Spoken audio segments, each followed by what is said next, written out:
My survival kit contains items that address the issue of an art block or creative block.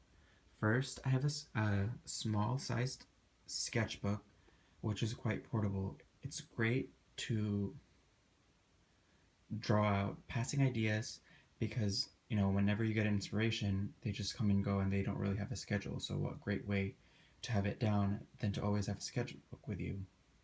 Next, I have an assortment of Conte crayons.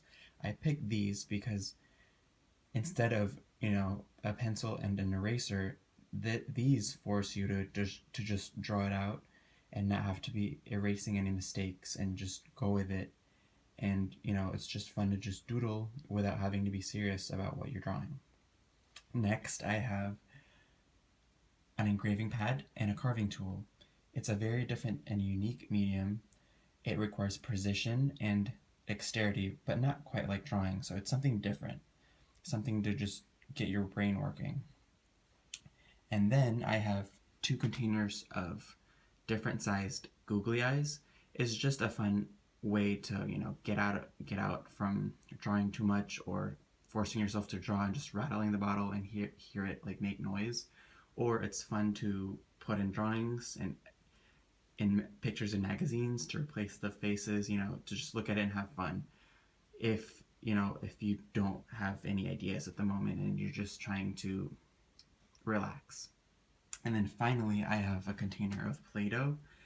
It's very malleable, and I put it in because it's reminiscent to the puffy paint item that I had in my culture probe, where I asked the participants to create impressions of surfaces and textures. And the great thing about Play-Doh is it doesn't quite harden like the puffy paint when left out for quite a while. So there's the ability of them being reformed and just playing around with it. It's a very playful medium and you can get a lot of fun out of it for a while. All of this is contained in this container carrier with an elastic that holds it close.